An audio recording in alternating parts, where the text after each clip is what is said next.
Et coucou! Alors on est début décembre, on va profiter d'une journée ensoleillée pour faire un petit tour de potager.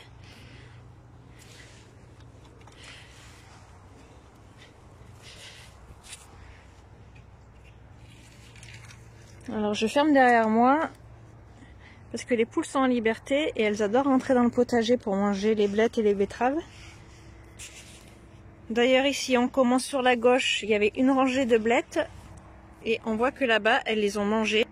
Elles ont passé la tête à travers les barreaux en bois pour manger les blettes qu'il y avait contre la palissade. Donc il reste celle-ci parce qu'elles n'ont pas réussi, il y avait des plantes devant. Elles n'ont pas réussi à la manger.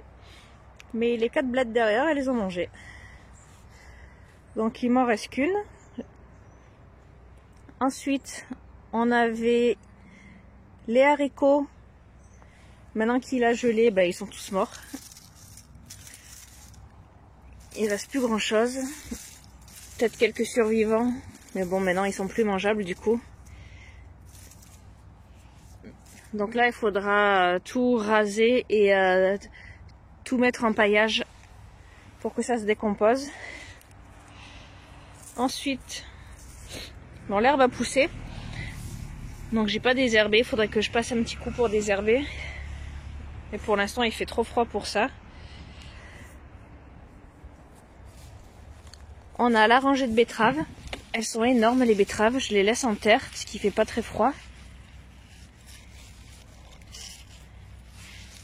Donc j'en ramasse une de temps en temps. Elles font à peu près 5 cm, même un petit peu plus, 5-7 cm de diamètre. Donc on ramasse au besoin. Les poireaux, pareil. J'ai commencé à ramasser les premiers, les plus gros. Donc j'ai mes 3 rangées de poireaux. Ensuite on a tout ce qui est chou. Donc on a les brocolis. Ils sont énormes. Devant on a une rangée de choux-fleurs. Donc eux aussi ils ont bien grossi. Le gel ça les a pas dérangés, donc je vais les récolter au fur et à mesure. Derrière on a encore brocoli. Celui-là on l'a mangé. Là derrière il y en a un petit qui pousse. Au fur et à mesure ça pousse. Et quand on voit qu'il y a une bonne taille, comme celui-là, je vais pas tarder à le récolter. On les ramasse. Il y en a qui sont pas du tout formés. Et il y en a qui se forment. Donc là on a toute la rangée de choux. Donc j'ai 1, 2, 3, 4, 5, 6 rangées de choux. Ceux-là je sais pas ce que c'est. Mais le feuillage il est énorme. Il me semble que c'est des choux-fleurs mais de fin de saison. Et les derniers, la dernière rangée, ils sont tout petits mais c'était des choux de printemps ceux-là. C'était une variété encore plus tardive. D'ailleurs les feuilles de celui-là ils se mettent par au-dessus. Il faudra que j'en coupe un peu pour qu'ils prennent la lumière sinon ils vont pas grossir. Et la dernière rangée c'est les betteraves de printemps. Donc on les avait mis tardivement. Elles sont pas très grosses. Elles finiront de grossir au printemps quand il fera meilleur. Pour l'instant elles sont encore toutes petites. Donc ça c'est pour la dernière rangée. Vous voyez qu'il y a de la paille. Parce qu'au fur et à mesure que je nettoie le poulailler, je mets la paille avec les fientes directement sous les choux. Ça abrite la terre du gel et en plus ça nourrit avec les fientes. De l'autre côté on a les choux chinois. Donc ils se sont fait dévorer par les limaces. Et le cœur commence à peine à paumer. Ceux-là, je les récolterai pas tout de suite. J'avais aussi mis des navets, mais vraiment très tardivement. Je pense que je les aurai au printemps, parce que là, ils n'ont pas poussé. Ils sont à peine petits. Ils n'ont pas encore fait la boule. Donc je pense que j'en aurai au printemps. Ça en est un aussi. J'en ai quelques-uns sur les côtés. Donc à mon avis, ça je vais les laisser vivre tout l'hiver et je reviendrai au printemps de ce côté-là. Ensuite, il nous reste les cultures de cet été. Ici, on avait des piments d'Espelette. Donc, je vais les ramasser parce que sinon après, ils ils deviennent tout mous.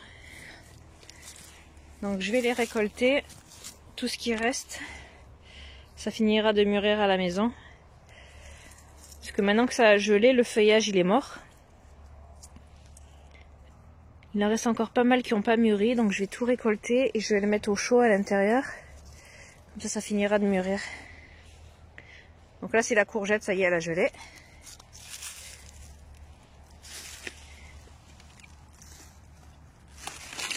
Il m'en restait une, elle s'est fait un peu grignoter par les limaces. Mais avec ça, je peux faire de la soupe. Je peux récupérer ce qui était bon et faire de la soupe avec. Faire un velouté. Voilà, tout le reste c'est mou. C'est pas bon. Donc avec ces trois là, je vais récupérer ce que je peux. Je vais faire un velouté de courgettes. Ensuite ici, il y avait les poivrons. Donc quand j'ai vu qu'il allait commencer à geler, j'ai tout ramassé. Tout est dans le frigo, dans le bac à légumes. Parce que les poivrons, dès qu'ils gèlent, c'est foutu. Donc ça, je vais pouvoir tout arracher et enlever.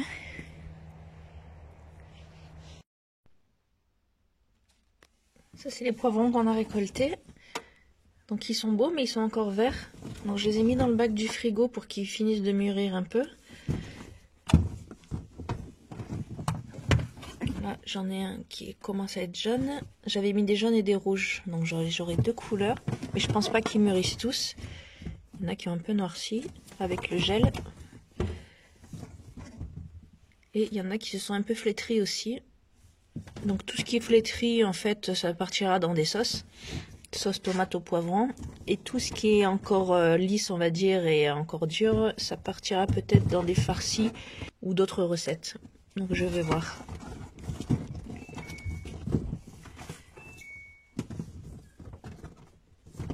Donc je vais voir ce que je vais en faire.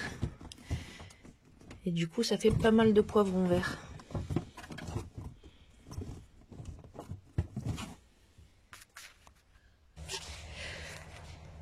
Ici, j'avais semé les épinards, mais ça n'a pas germé.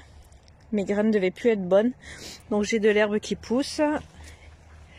Et de ce côté-là, c'est ce qui est resté de cet été aussi, c'était les patates douces.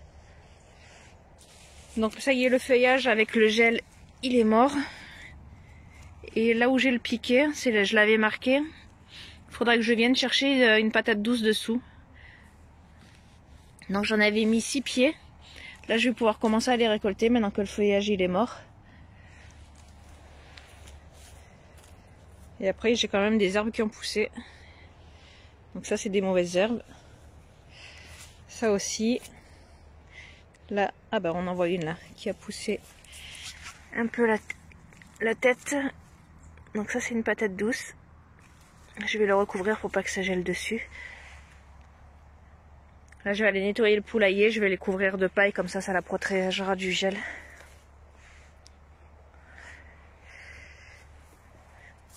Donc là aussi c'était les épinards, mais ça n'a pas pris.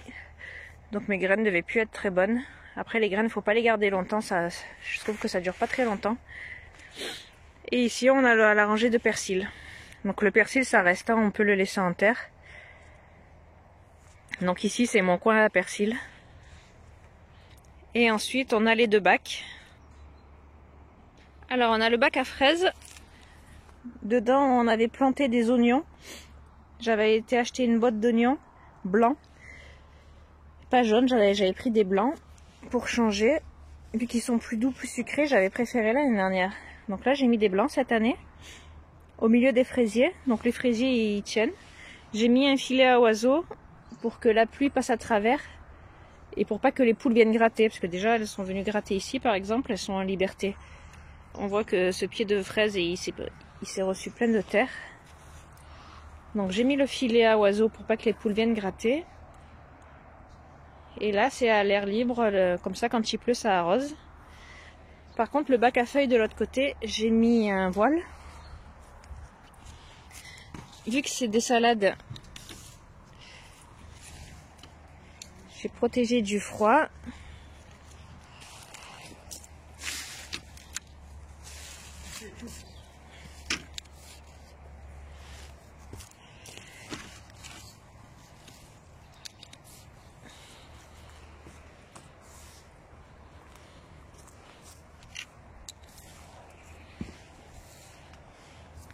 là, les salades sont protégées du froid avec le voile. Il nous reste des belles Batavia. Il nous reste du céleri ici, des blettes. J'en avais mis des blettes de couleur ici. Donc j'ai une jaune au milieu et des rouges de ce côté-là. Donc moi les blettes ça remplace les épinards. C'est une culture facile et au moins on en a tout le temps au jardin. J'avais mis aussi des petites reines des glaces. Mais je sais pas, elles font une drôle de pomme. Je sais pas si ça va bien prendre. À côté, c'est les Batavia qu'on avait mis. Elles sont un petit peu montées, mais ça se mange encore. Et au fond, de l'autre côté, on voit qu'il y a les carottes au fond. Donc là, dans ce bac, c'est Batavia, céleri, blettes, carottes. Et ils sont protégés du froid avec le voile d'hivernage. Donc voilà pour le potager d'hiver. La prochaine fois, je vous montrerai un peu les projets en cours pendant l'hiver. Parce que vu qu'on peut rien semer, on n'a que de la récolte à faire. On peut faire d'autres projets. On va faire un deuxième potager. Mais de façon traditionnelle avec le motoculteur, tout ça.